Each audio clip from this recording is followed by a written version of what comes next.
hermanos, muy buenos días, que Dios me los bendiga. Un fuerte abrazo a la distancia. Hoy es un día maravilloso, un día glorioso, un día de darle la gloria a Dios, de ser agradecidos. Si usted hoy pudo despertar, si hoy usted pudo abrir sus ojos, si hoy usted pudo respirar, debe darle gracias a Dios. Debe decirle: Señor, gracias por tenerme en pie. Un saludo a todos los hermanos que se están conectando. Tuvimos un lindo tiempo de adoración con Brian, con nuestro hermano Brian. Gracias a Dios por su vida, gracias a Dios por ese talento, por ese don que Dios ha dado a su vida. Y hemos tenido un tiempo para adorar, hermanos. Es importante. Hoy la iglesia no está abierta, pero nosotros seguimos trabajando, seguimos buscando su rostro, seguimos estando unidos hoy más que nunca.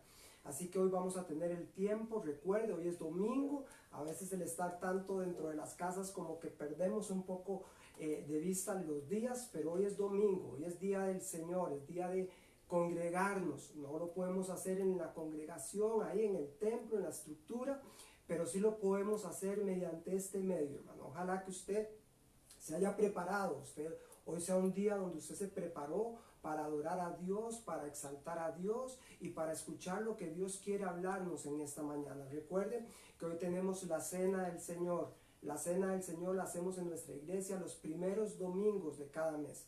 El hecho de que la iglesia esté cerrada no significa que no sigamos haciendo esto, hermanos. Lo vamos a seguir haciendo.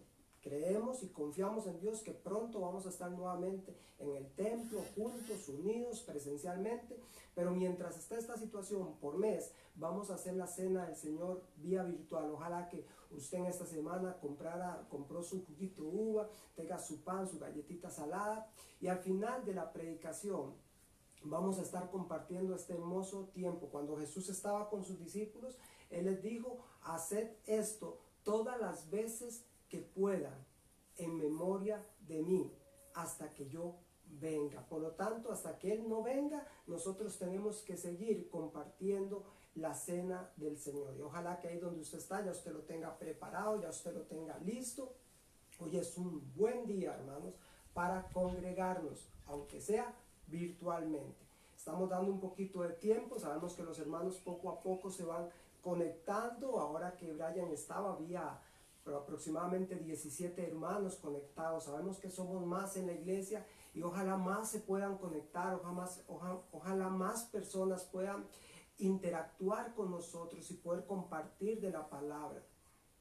Vamos a ver, ya se están conectando. Yo creo que sí, ya hay 15, me indican 15 hermanos que están conectados. Hermanos, buenos días, que Dios me los bendiga. Realmente es un gozo. Dice la Biblia, no importa la circunstancia en la que estemos, la Biblia dice: estad siempre gozosos. Dice: gozaos en el Señor, porque esa es la voluntad de Dios para con nosotros. No importa lo que estemos pasando, hermanos, no importa la situación difícil que podamos estar afrontando. Yo no sé cuál es su situación ahí en su casa, pero Dios sí la conoce. Pero aún así, Dios nos llama en su palabra a que nos gocemos, a que aún en momentos de dificultad, aún en momentos difíciles, nuestro espíritu, nuestra alma esté gozosa de que Él está con nosotros, gozosa de que Él es nuestro ayudador, gozoso de que su gracia, su favor, su misericordia, su fidelidad es con nosotros. Así que, hermano, ahí donde usted está, vamos a iniciar esta mañana.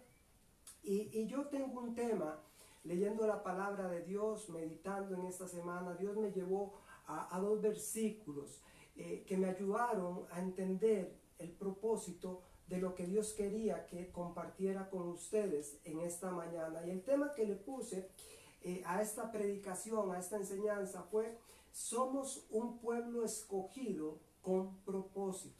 Si usted tiene donde apuntar, apunte, hermano. Somos un pueblo escogido con propósito. ¿Escuchó bien? Somos un pueblo escogido con propósito. Usted y yo somos un pueblo escogido con propósito. Ahí donde usted está, le pido que cierre sus ojos por un momento. Vamos a poner esto delante del Señor, delante del trono de la gracia, y vamos a pedir que sea el Espíritu Santo el que en esta mañana hoy nos hable, que esta mañana hoy lleve a nuestro corazón esa palabra que nos va a ayudar a crecer y a edificar nuestra vida. Padre Celestial, te damos gracias porque tú eres bueno, porque tu misericordia es nueva cada mañana. Gracias, Señor, porque hoy pudimos despertar, pudimos respirar. Gracias porque si pudimos hacer eso es porque tu misericordia y tu favor está con nosotros y porque a ti te plació darnos un día más de vida. Por lo tanto, hoy queremos poner este día en tus manos. Hoy queremos poner este tiempo de compartir la palabra, de predicación en tus manos, Señor, para que tú seas, a través de tu Espíritu Santo, que hable a nuestros corazones. Pon las semillas, Señor. Pon esa semilla que dará fruto en nuestros corazones y en nuestra mente, Señor.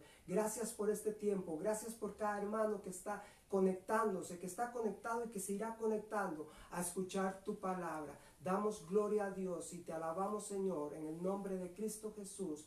Amén y amén. Somos un pueblo escogido con propósito. Hace algún tiempo en nuestra iglesia, los miércoles, estuvimos estudiando el libro de Efesios. Efesios es un libro que tiene 6 capítulos. Y yo le decía a los hermanos que los primeros 3 capítulos son de tipo doctrinal y los otros 3 capítulos son de vivencia como cristianos. Y en los primeros 3 capítulos doctrinales, Pablo nos habla de que hay un misterio que le fue revelado a él, pero no solo fue revelado a él, sino que fue revelado a la humanidad.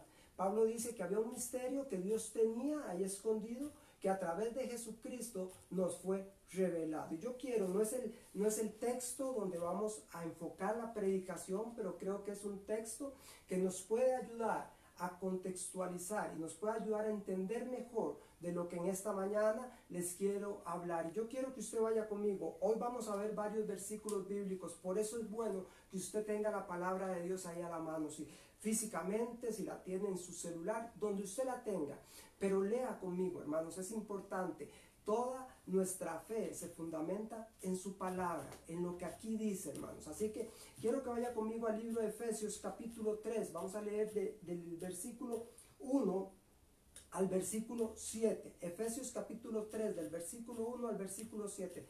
Vea el misterio que fue revelado por Dios a Pablo, pero no solo a Pablo, sino a todos nosotros. Dice: por esta causa yo, Pablo, prisionero de Cristo Jesús por vosotros los gentiles, si es que habéis oído de la administración de la gracia de Dios que me fue dada para con vosotros, que por revelación me fue declarado el misterio, como antes lo he escrito brevemente, leyendo lo cual podéis entender cuál sea mi conocimiento en el misterio de Cristo, misterio que en otras generaciones no se dio a conocer a los hijos de los hombres, como ahora es revelado a sus santos apóstoles y profetas por el Espíritu.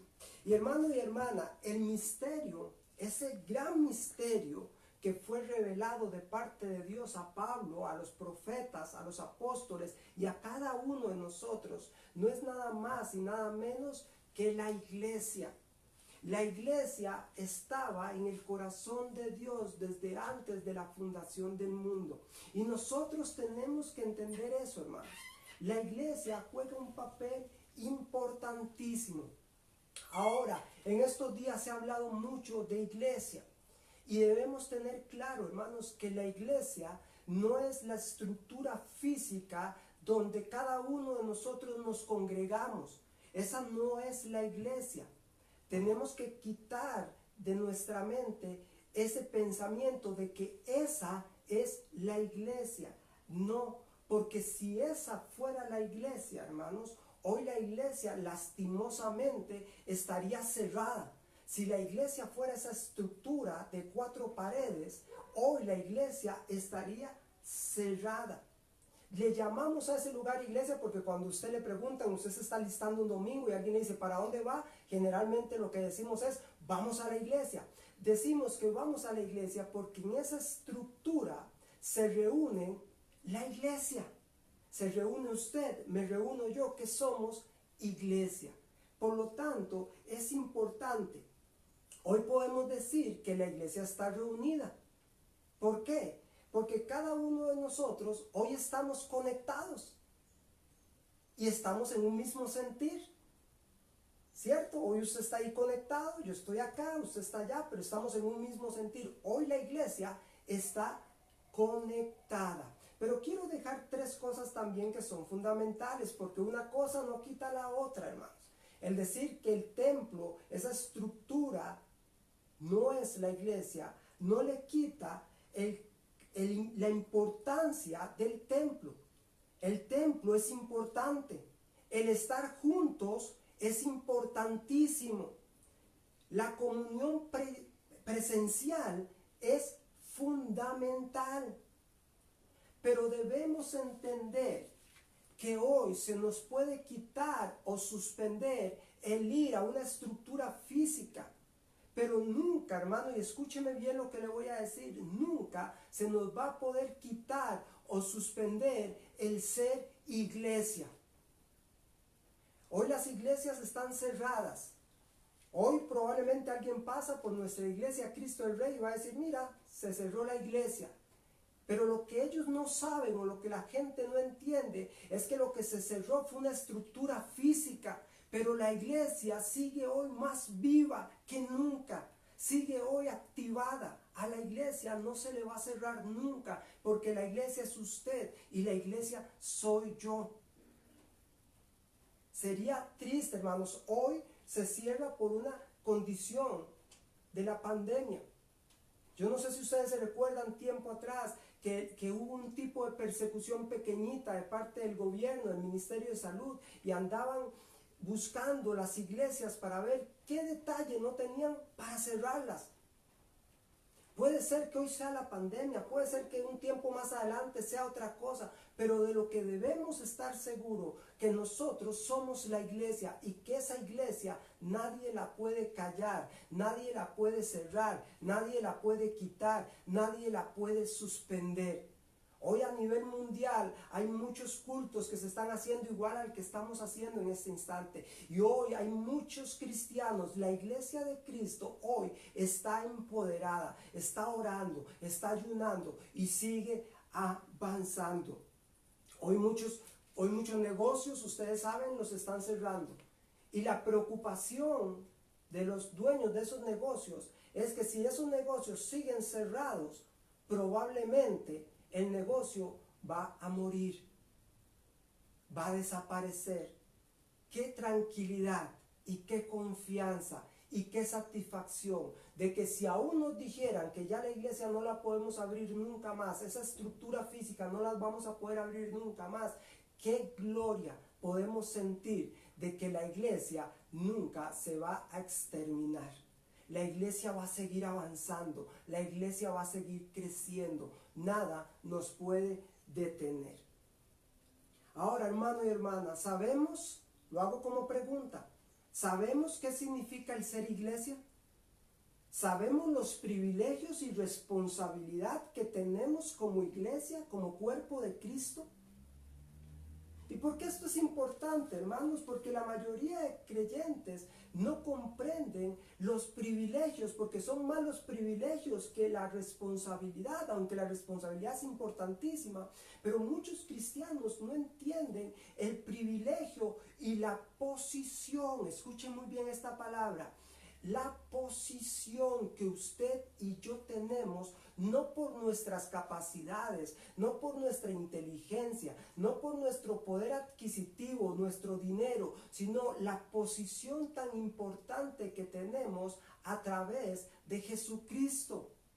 Y es ahí donde muchos cristianos, cuando no comprenden o no entienden la posición, el lugar en que fueron puestos a través de Jesucristo, dan campo y cabida a que el enemigo, a que Satanás traiga pensamientos a su mente, pensamientos de que no sirven para nada, pensamientos de que son un fracaso, pensamientos de que para qué nacieron, pensamientos de que qué están haciendo en esta tierra, pensamientos de que mejor se murieran, pensamientos que los ponen en una posición que no fue la posición en la que Dios lo puso a usted y me puso a mí a través de Cristo Jesús.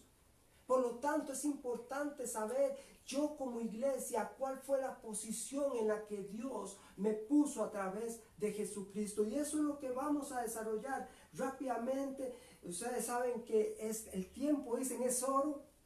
Voy a tratar de concentrar esta palabra. Si uno quisiera, puede durar días hablando de esto, pero voy a intentar ir rápido, concentrado en estos puntos para que después tengamos el tiempo de la cena del Señor. Y el texto que quiero que evaluemos y que trabajemos y que estudiemos en esta mañana se encuentra en Primera de Pedro. Vaya ahí donde usted está en su casa, a Primera de Pedro, capítulo 2. Primera de Pedro, capítulo 2, versículo 9.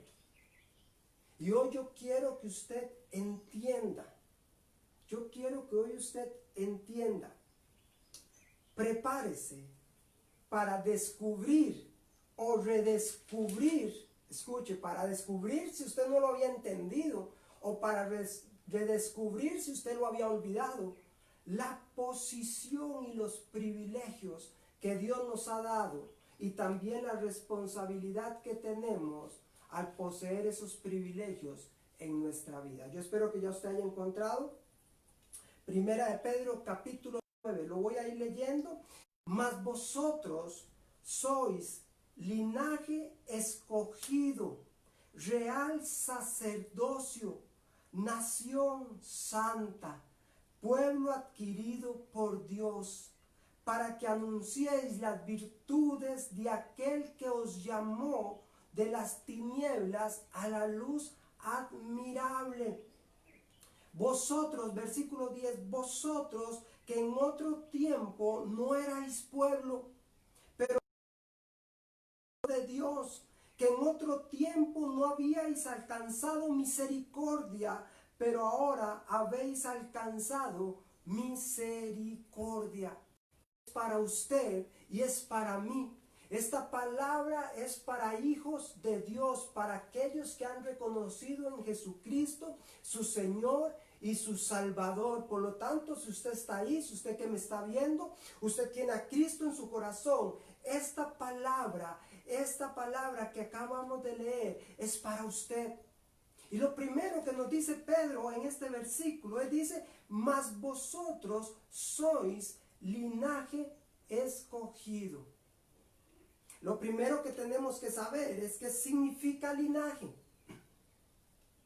¿Qué significa linaje? Yo me di a la tarea de buscar en el diccionario qué era linaje. Y linaje dice, se denomina linaje a la descendencia o la ascendencia de un grupo familiar. Linaje es aquellos familiares que antecedieron a nosotros. Lo que se llama el árbol genealógico. Entonces, para saber cuál es su linaje, eso se utilizaba más en la nobleza. Entonces, para saber cuál era mi linaje, yo tenía que irme para atrás, no solo para donde mis papás, sino donde mis abuelitos, donde mis bisabuelos, y ir para atrás para saber cuál era mi linaje. En el continente europeo y en el continente asiático, la parte del linaje en algunos países, en algunos pueblos, tiene una importancia enorme, hermano. Porque de acuerdo al linaje, así son sus herencias. De acuerdo a ese linaje, se define la herencia en lo que a títulos, derechos, propiedades, entre otros beneficios, esas personas tienen con los genes, con la sangre. Eso es el linaje. Tiene que ver con los genes. Es por eso que nosotros, como seres humanos, tenemos características y cualidades de las personas que nos han engendrado. Yo no sé usted, pero cuando generalmente nace un niño, ¿qué es lo primero que decimos? Bueno, primero decimos que qué bonito, ¿verdad? Es la primera expresión. ¡Ay, qué lindo!, ¿verdad? Y lo segundo, comenzamos a buscar a quién se parece.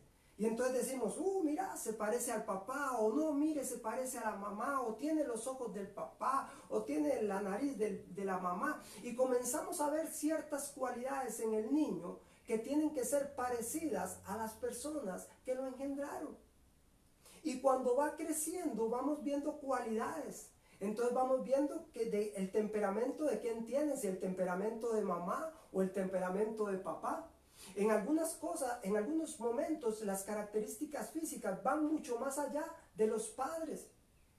Por poner un ejemplo, mi hija Michelle tiene los ojos claros y yo para nada los tengo claros y Helen tampoco. Pero si vamos un poco para atrás, don Raúl, el abuelito, tiene los ojos claros. Mi abuelita, claros. Entonces, hay características que tienen que ver de ese linaje, de esa descendencia. Esto nos indica que debemos, como hijos de Dios, nosotros tenemos un linaje, una descendencia, hermanos. Una descendencia espiritual.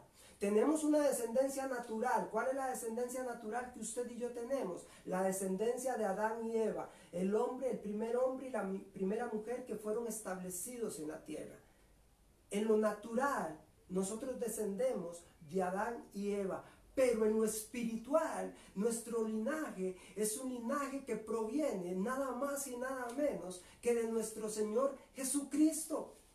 Su linaje y mi linaje en el ámbito espiritual proviene de Jesucristo. Por lo tanto, hermano, las características y cualidades que usted y yo debemos reflejar en el ámbito espiritual, espiritualmente hablando, son las de Cristo, porque el ADN de Cristo fue puesto en nosotros, en nuestra sangre. En Juan 1, versículo 11, del 11 al 13 dice: a los suyos vino y los suyos no le recibieron, mas a todos los que le recibieron, a los que creen en su nombre, les dio potestad de ser hechos hijos de Dios. Los cuales, escuche bien lo que dice, los cuales no son engendrados de sangre, ni de voluntad de carne, ni de voluntad de varón, sino de Dios.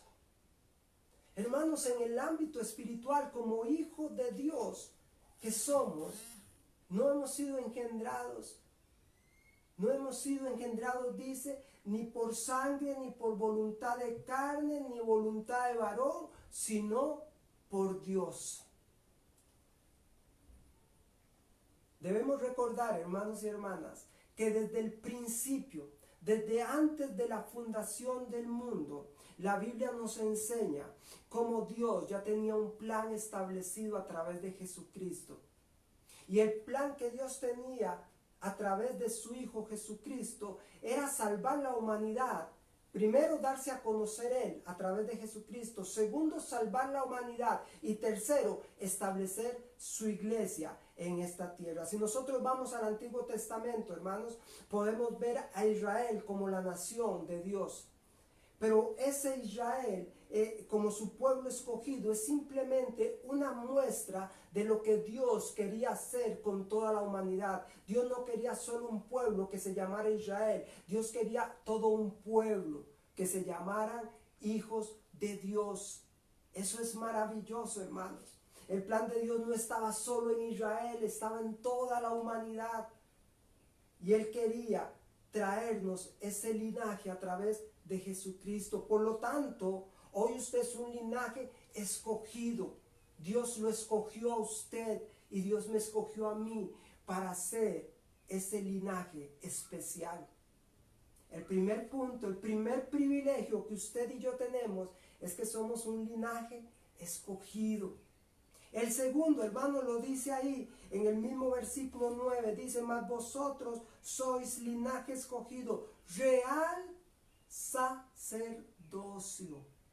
Real sacerdocio. Recordemos, hermanos, que en el Antiguo Testamento el sacerdote tenía un papel especial. No era cualquiera. De hecho, el Señor sacó a la tribu de Leví, los sacerdotes, para que fungieran como sacerdocio. En Aarón se estableció el sacerdocio. ¿Y cuáles eran los privilegios y las responsabilidades que tenían esos sacerdotes? Tenían el privilegio de que eran los únicos, mi amado hermano y mi amada hermana, que podían entrar al lugar santísimo, que era donde estaba la presencia de Dios. Nadie, hermanos, en el templo podía entrar al lugar santísimo. Solo el sacerdote podía entrar al lugar santísimo. Solo el sacerdote era el que podía tener la comunión, la intimidad con Dios. Era ahí en el lugar santísimo donde el sacerdote entraba y hablaba con Dios. Era el sacerdote el único que podía hacer los sacrificios para el perdón de los pecados del pueblo. Solo el sacerdote podía entrar. Pero había una responsabilidad en el sacerdote, porque el sacerdote tenía que vivir una vida íntegra, una vida santa, una vida recta delante del Señor. El sacerdote, antes de entrar al lugar santísimo, le amarraban en su cintura un mecate, y gente lo tenía mientras él iba caminando a entrar al lugar santísimo. ¿Usted sabe por qué hacían eso? Porque si el sacerdote se atrevía a entrar a ese lugar impuro, es decir, si el sacerdote no estaba viviendo en integridad, si el sacerdote no estaba viviendo en santidad, si el sacerdote estaba en pecado y el sacerdote entraba en ese lugar santísimo, el sacerdote automáticamente ahí caía muerto, hermanos. Entonces la gente que estaba afuera con el mecate agarrado, si el sacerdote duraba más del tiempo normal que duraba dentro de ese lugar, lo único que daba a entender era que había entrado en una posición incorrecta. Y entonces ellos lo comenzaron a jalar porque lo que estaba era una persona muerta en ese lugar. Pero el sacerdote tenía un privilegio importante y debemos entender que estos sacerdotes fueron elegidos por Dios y no por una autoelección. Hermano, no era que él decía, yo quiero ser sacerdote y hoy me visto como sacerdote y hoy fungo como sacerdote. No, Dios fue el que estableció el sacerdocio. Y eso era importantísimo. Pero eso cambió, hermanos. Eso cambió en el momento que nuestro sumo sacerdote, el mayor de los sacerdotes, el sumo sacerdote, nuestro Señor Jesucristo, cuando a través de su sacrificio nos entregó a nosotros esa función de sacerdocio. Cuando Cristo murió en la cruz, hermanos, esa posición de entrar al lugar santísimo donde había un velo y donde solo el sacerdote podía entrar, esa función se quitó, hermanos. Se acabó, dejó de existir. Ya no funciona más, hermanos. Ya no es necesario. Ya Jesucristo, dice la Biblia, que el velo fue rasgado. Que el velo fue rasgado. Yo quiero que vaya conmigo a Mateo capítulo 27. Un momentito, ahí Mateo capítulo 27. Vean lo que nos dice el libro de Mateo. Capítulo 27, versículo 50. Mateo 27, capítulo 27, versículo 50. Vean lo que nos dice la palabra. Dice, mas Jesús, habiendo otra vez clamado a gran voz, entregó el Espíritu. Y aquí el velo, el que dividía ese lugar hacia afuera, dice, y aquí el velo del templo se rasgó en dos, de arriba abajo. Y la tierra tembló y las rocas se partieron. Hermanos, esto es maravilloso.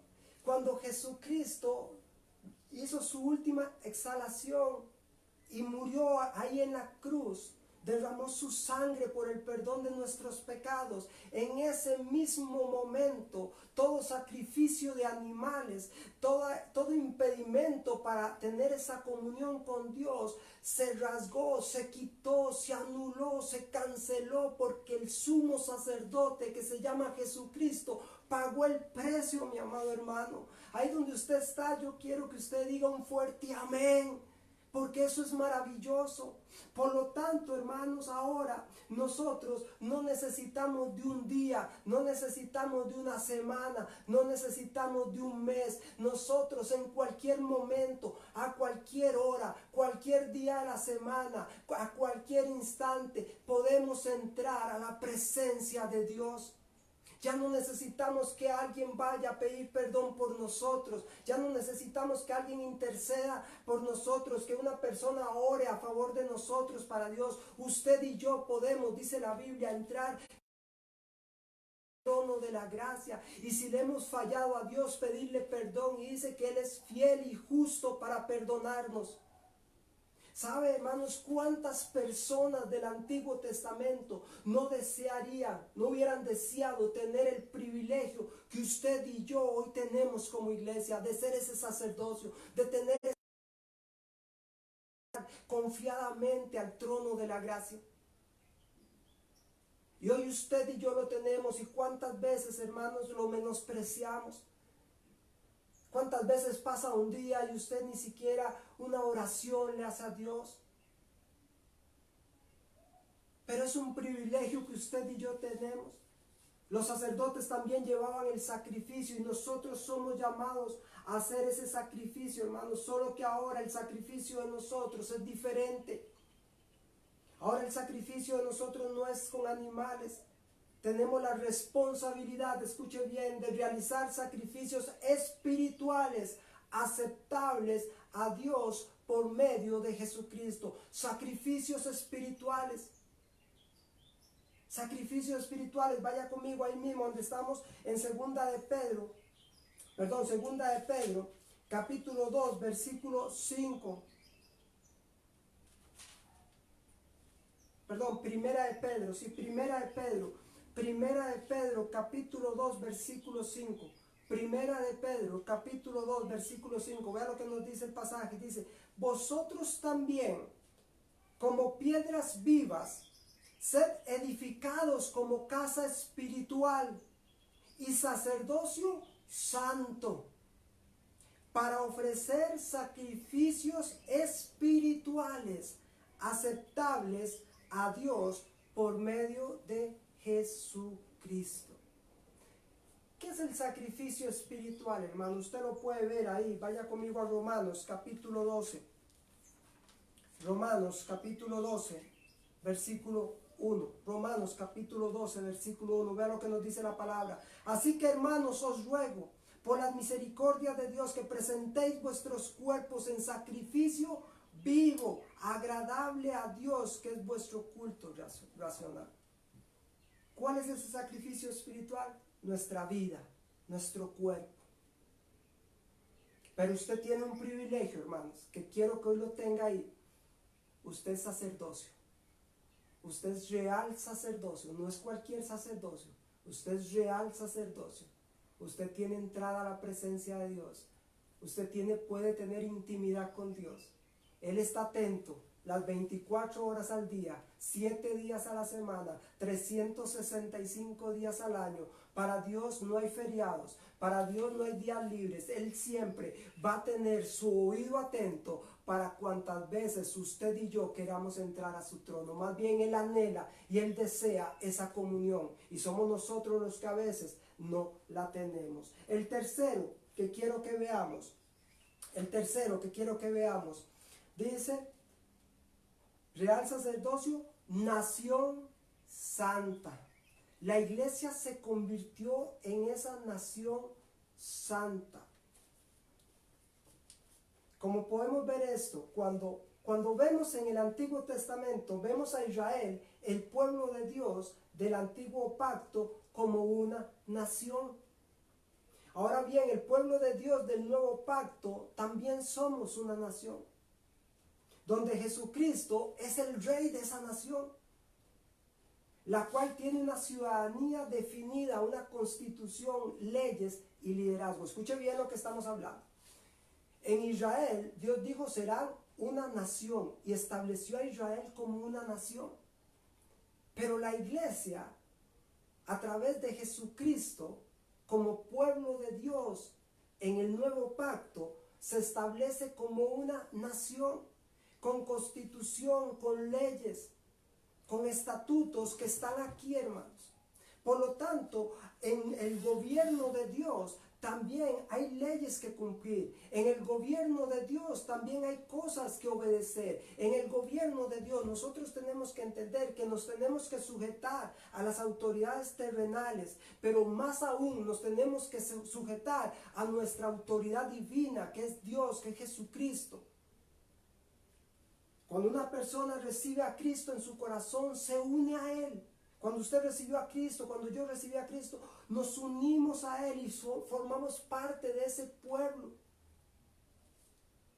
Por lo tanto, nos convertimos en ciudadanos de una nueva nación y entramos bajo un nuevo gobierno. Vean lo que dice el libro de Tito. Vaya conmigo al libro de Tito un momento. Tito capítulo 2.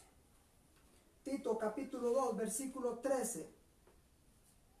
Tito capítulo 2 versículo 13 dice: guardando la esperanza bienaventurada y la manifestación gloriosa de nuestro gran Dios y Salvador Jesucristo, quien se dio a sí mismo por nosotros para redimirnos de toda iniquidad, y ojo lo que dice aquí, y purificar para sí un pueblo propio, celoso de buenas obras.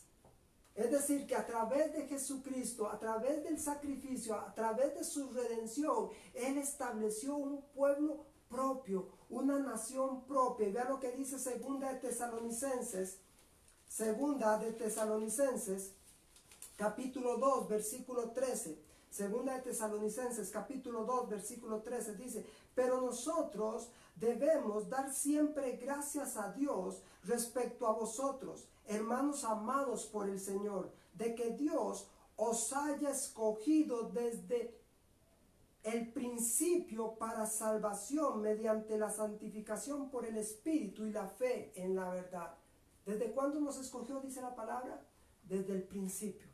Desde el principio Él quería establecer esa nación. Y cuando habla de una nación santa, hermanos, santidad tiene que ver con ser apartados para Dios. Cuando dice que es una nación santa, lo que se nos quiere decir es que es una nación apartada del mundo y de su iniquidad para pertenecer por completo a Dios. Como su iglesia, hermanos, esa nación separada de las costumbres impías del mundo con el fin de amar, servir y agradar a Dios. Ya nosotros no pertenecemos a este mundo, hermanos. ¿Cómo nos ha costado como hijos de Dios, como cristianos, entender que este mundo no es nuestro hogar, que nosotros no pertenecemos aquí? Jesús dijo: están en esta tierra, pero no son de esta tierra. ¿Cómo nos ha costado entender nuestra verdadera nacionalidad? Usted no es costarricense, será costarricense terrenalmente, pero su verdadera nacionalidad está en los cielos. Su verdadera nacionalidad es divina, es santa, a través de Jesucristo fue dada. Él la hizo propia, Él la hizo para sí a través de su sacrificio, mi amado hermano. Por lo tanto, aunque este mundo, aunque este lugar, esta tierra se va deteriorando, aunque esta tierra va perdiendo cada vez más fuerza, más valor, hay una nación, hay un lugar, hay una estadía que más bien es muy valiosa para cada uno de nosotros y está en los cielos. Y deberíamos vivir bajo esa línea.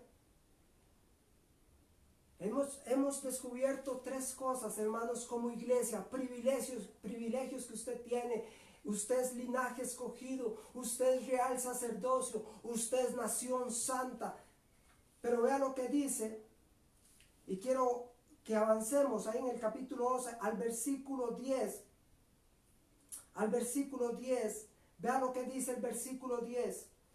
Vosotros que en otro tiempo no erais pueblo, pero ahora sois pueblo de Dios, que en otro tiempo no habíais alcanzado misericordia, pero ahora habéis alcanzado misericordia. Hermanos, qué maravilloso saber que alcanzamos misericordia a través de Jesucristo. El otro privilegio que quiero compartir, el cuarto privilegio que quiero compartir con usted en esta mañana, es que nosotros como iglesia, nosotros como hijos de Dios, alcanzamos misericordia. Qué maravilloso es saber que su amor y misericordia nos alcanzó, que su gracia fue derramada sobre cada uno de nosotros a través de Jesucristo, y que hoy usted y yo podemos ser parte de ese pueblo. Saber que antes no pertenecíamos y hoy pertenecemos. Saber que antes no habíamos alcanzado misericordia y hoy alcanzamos misericordia. Que hoy como iglesia, que hoy como hijos de Dios, que hoy como creyentes nacidos de nuevo, vivimos bajo la misericordia, bajo la gracia, bajo el favor de nuestro amado Dios.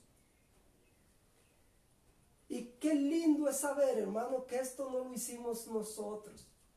Hermano, la Biblia dice que nosotros no amamos primero a Dios. La Biblia dice que Él nos amó primero a nosotros. Vamos a ir rápidamente porque el tiempo nos va ganando. Vaya a Primera de Juan un momento. Primera de Juan capítulo 4.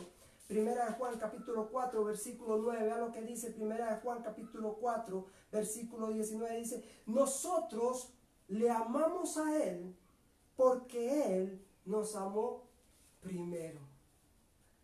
Hermano, no se trata de usted, no se trata de mí, se trata de Él. No fue que usted un día dijo voy a amar a Dios, no, es que Él, antes de que creara la tierra, antes de que creara el mundo, ya nos había amado. Y nos había amado con amor eterno, dice la palabra, con amor eterno le he amado, les he amado. Eso es maravilloso. ¿Cómo muestra ese primer amor a Él? Vaya Juan 3:16, dice: porque de tal manera amó Dios al mundo que entregó a su Hijo unigénito, para que todo aquel que en Él cree no se pierda, mas tenga vida eterna. Ese es el amor de Él, hermanos. Ese es el amor que Él tiene por nosotros. Dios fue el que abrió nuestro corazón para que su palabra de verdad entrara en nuestras vidas. Sabes, hermano, a veces creemos que nosotros fuimos muy buenos porque abrimos nuestro corazón a Jesús. No, antes Él inquietó ese corazón. Dice la Biblia ahí en el libro de Apocalipsis: yo estoy a la puerta y llamo. Si alguno escucha mi voz y me abre la puerta, yo entraré y cenaré con él. Sabes, Él siempre está buscando cómo acercarse a nosotros. Él siempre, cuando nos alejamos un poquito de Dios, cuando descuidamos un poco la parte espiritual, Él viene y toca nuestra puerta y nos dice: yo quiero entrar. Me has abandonado, me has dejado de orar, has dejado de leer la Biblia, has dejado de congregarte, has dejado de tener intimidad conmigo. Entonces Él viene y toca la puerta. Él nos inquieta, Él nos pide que abramos el corazón. Obviamente nosotros al final tomamos la decisión. Pero en el libro de Hechos, capítulo 16, versículo 14, nos habla de una mujer llamada Lidia. Es ahí donde Pablo comienza su ministerio en la iglesia de Filipos.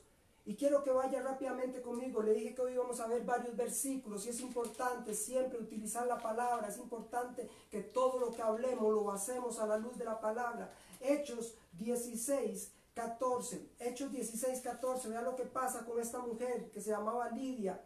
Hechos 16, 14. Entonces una mujer llamada Lidia, vendedora de púrpura de la ciudad de Tiatira, que adoraba a Dios, estaba oyendo. Y el Señor, ojo lo que dice, y el Señor abrió el corazón de ella para que estuviese atenta a lo que Pablo decía. Dios abre nuestro corazón. La intención de Dios siempre va a ser derramar su amor por cada uno de nosotros. La intención de Dios va a ser siempre buscarnos.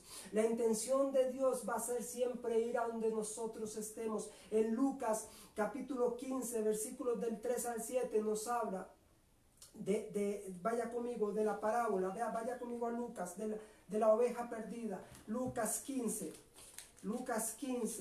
del 3 al 7, ojo lo que dice. Dice: entonces Él les refirió esta parábola diciendo: ¿qué hombre de vosotros, teniendo 100 ovejas, si pierde una de ellas, no deja las 99 en el desierto y va tras la que se perdió hasta encontrarla? Y cuando la encuentra, la pone sobre sus hombros gozoso, y al llegar a casa reúne a sus amigos y vecinos, diciéndoles: gozaos conmigo, porque he encontrado mi oveja que se había perdido.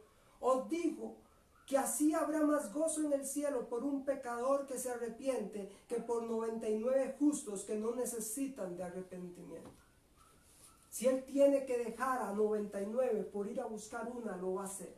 Porque la intención de Dios en su misericordia es que la misericordia sea para cada uno de nosotros y alcanzar a la humanidad. Dios no quiere que nadie se pierda, hermano.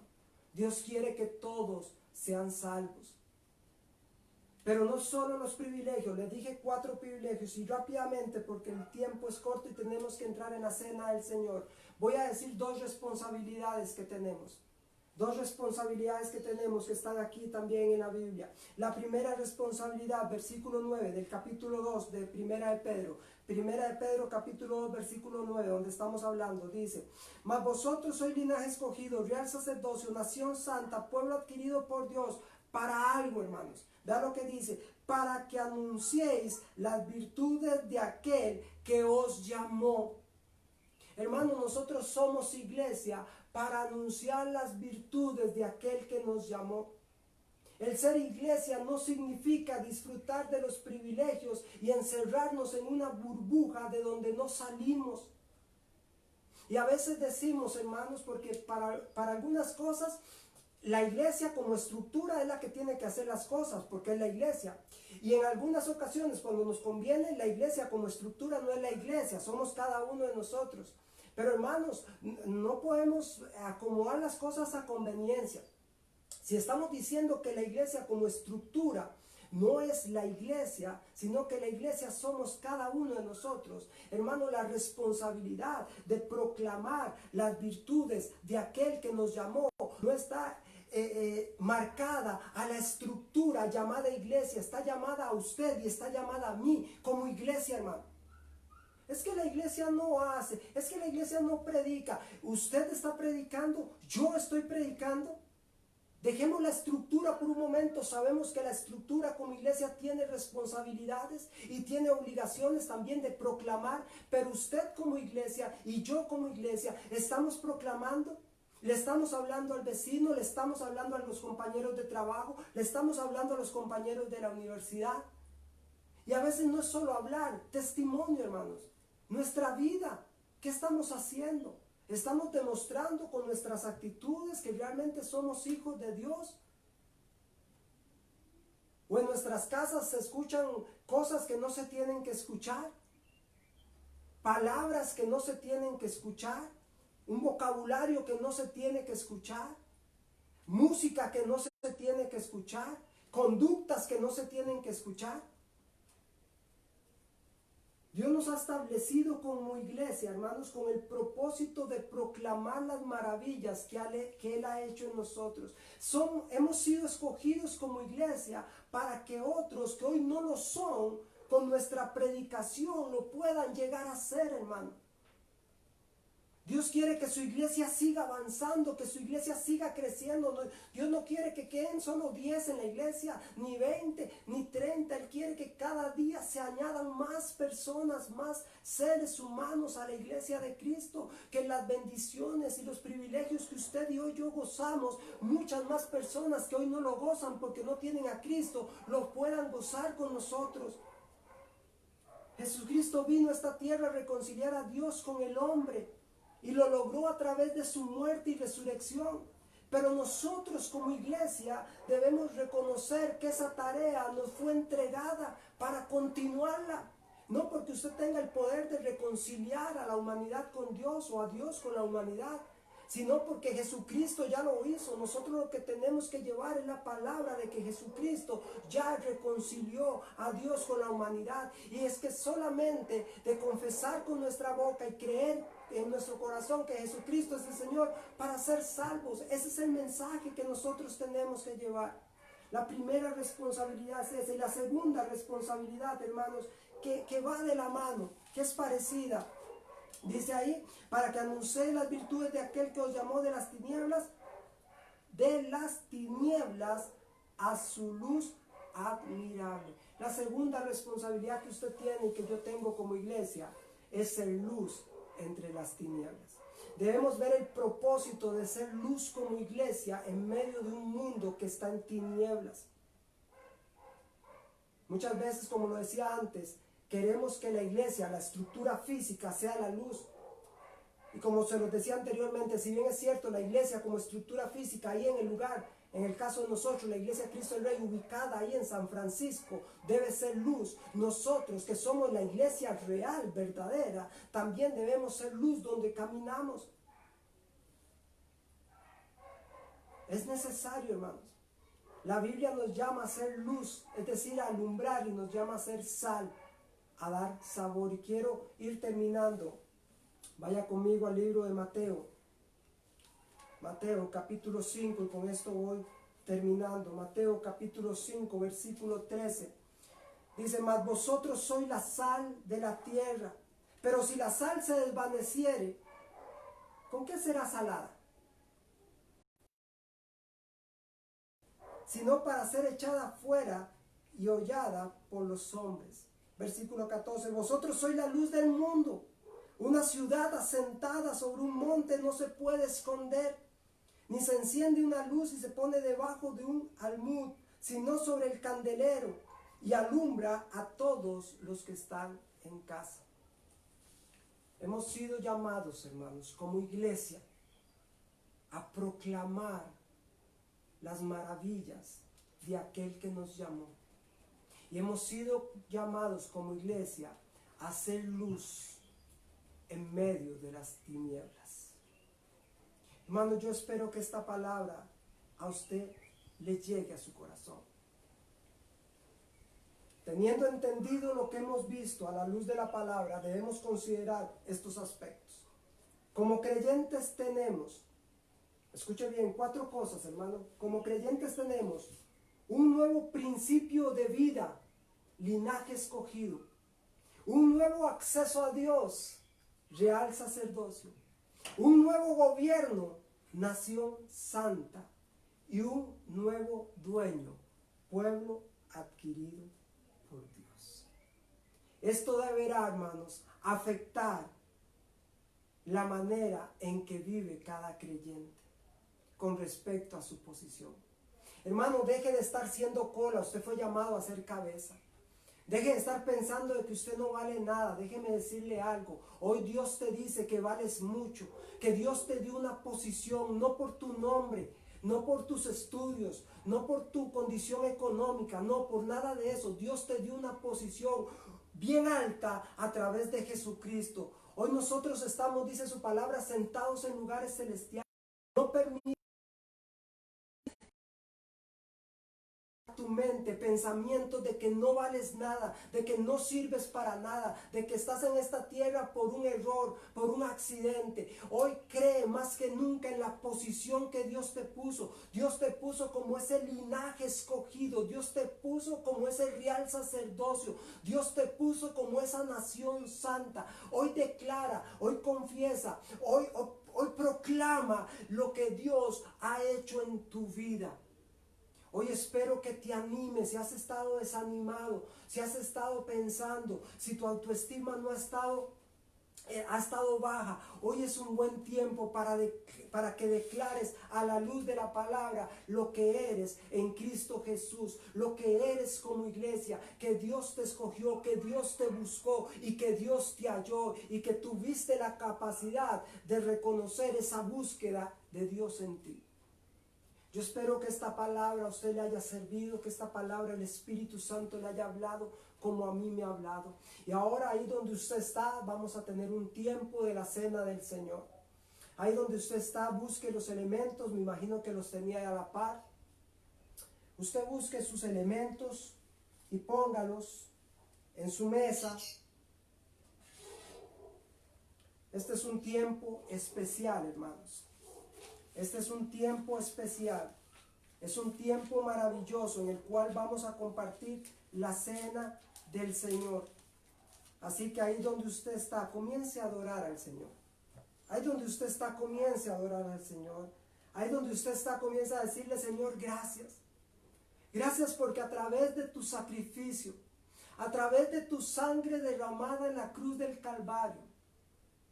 Gracias porque a través de que quisiste despojarte de lo que tenías en el cielo. Gracias porque fuiste obediente, Jesús, hasta la muerte y muerte de cruz. Gracias por eso, porque eso trajo a mi vida perdón de mis pecados. Gracias porque eso trajo redención a mi vida. Gracias porque a través de eso, Señor, hoy yo soy parte de tu iglesia. Hoy tú eres mi Señor, hoy tú eres mi Rey. Gracias porque a través de ese sacrificio, hoy yo puedo decir que soy ese linaje escogido. Hoy yo puedo decir que soy ese real sacerdocio. Hoy yo puedo decir que soy esa nación santa. Hoy yo puedo decir que tengo un nuevo dueño que se llama Jesucristo. Gracias, Señor, por tu amor. Gracias por tu sacrificio. Gracias, Dios, porque hoy puedo estar con mis hermanos. Si bien es cierto, no físicamente, pero sí en el espíritu, unidos. Y ahí mis hermanos en sus casas, con el elemento, con el vino, con el pan. Hoy vamos a celebrar la cena del Señor, porque es algo que tú dijiste que lo hiciéramos las veces necesarias hasta tu regreso, Señor. Y hoy vamos a celebrarlo. Y hoy damos gracias. Ahí donde usted está, cierre sus ojos y usted diga gracias, Señor. Gracias, Señor, porque hoy nos pueden cerrar la iglesia, esa estructura física. Pero gracias, Señor, porque hoy reconocemos y entendemos que nosotros somos la iglesia. Que nosotros somos la iglesia. Gracias, Dios, porque la iglesia de Cristo nadie la puede cerrar. La iglesia de Cristo nadie la puede callar. Seguimos avanzando, seguimos creciendo, seguimos edificándonos. Dice, porque yo recibí del Señor lo que también os he enseñado, que el Señor Jesús, la noche que fue entregado, tomó pan y habiendo dado gracias lo partió y dijo, tomad, comed, esto es mi cuerpo que por vosotros es partido. Esto en memoria de mí. Ahí donde usted está puede tomar el pan, la galleta salada, lo que usted tenga. Pero antes de comerlo, que entendamos lo que significa esto, hermanos. Dice la palabra que por sus llagas hemos sido nosotros sanados, curados. El pan representa la sanidad espiritual y la sanidad física, hermanos. Si alguna de las dos en usted está afectada, hoy usted declare que usted es sano en el nombre de Jesucristo por sus llagas. Créale al Señor, hermano. Ahí donde usted está, créale al Señor. Crea que cuando coma este pan, la sanidad va a operar en su cuerpo, en su vida. Así que si usted tiene el pan, puede comerlo en este instante.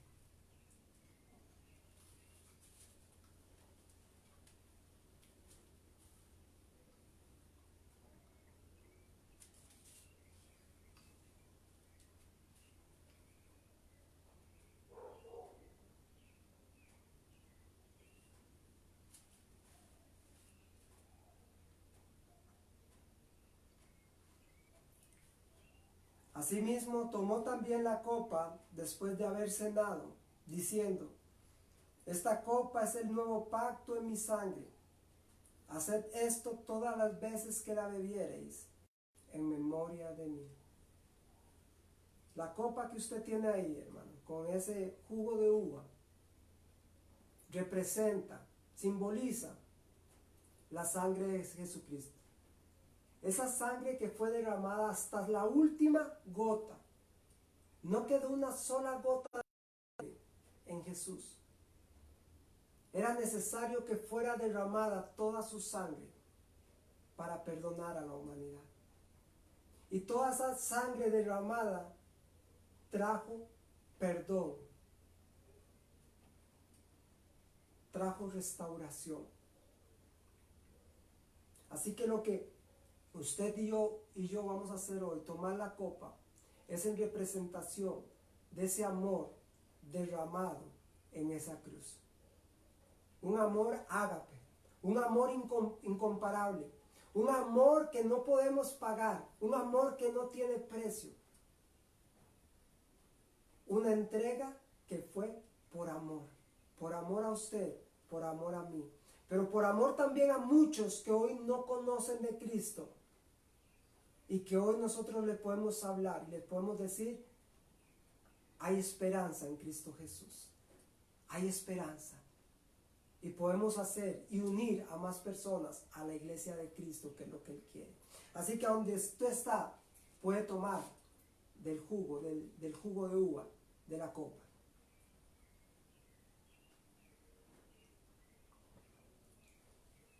Así pues, todas las veces que comiereis este pan y bebiereis esta copa, la muerte del Señor anunciáis hasta que Él venga.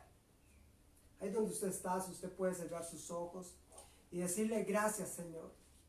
Gracias, Padre, por ese amor incomparable. Gracias, Señor, porque antes no era pueblo y ahora soy pueblo. Gracias, Señor, porque antes no había alcanzado misericordia y hoy he alcanzado misericordia. Gracias, Señor, por tu sacrificio en la cruz. Gracias, Señor, por entregarte. Gracias, Señor, por dejar toda tu gloria, toda tu majestad y humillarte, hacerte hombre, vivir entre nosotros, dar tu vida en sacrificio por amor a mí. Gracias, Señor. Gracias por tu palabra. Gracias porque ella nos enseña cada día, ella nos muestra el camino. Gracias porque somos hoy iglesia. Gracias porque nos has hecho linaje escogido, nos has hecho real sacerdocio, nos has hecho nación santa. Y hoy tenemos un nuevo dueño que eres tú, Señor. Y ayúdanos a proclamar tus maravillas. Ayúdanos a hacer luz en medio de las tinieblas. Gracias, Dios, por todo lo que nos has dado. Gracias, Dios, porque aún en medio de estos momentos difíciles, tu bondad, tu amor, tu misericordia y tu fidelidad ha sido sobre nuestras vidas, sobre nuestras familias. A ti te damos toda la gloria y toda la honra en el precioso nombre de Cristo Jesús. Amén y amén. Hermano, que Dios me los bendiga. Gracias por conectarse. Gracias por estar con nosotros en esta mañana. Gracias por compartir la cena del Señor. Para mí es un privilegio, pertenecer a la iglesia Cristo el Rey, pero me es más privilegio pertenecer a la iglesia de Dios, al cuerpo de Cristo. Así que nos vamos a seguir viendo, hermanos, el miércoles, enseñanza a las 7:30, por ahí les vamos a pasar un afiche donde vienen las horas y los días que nos vamos a estar conectando. Que Dios me los bendiga, hermanos, un fuerte abrazo, bendiciones.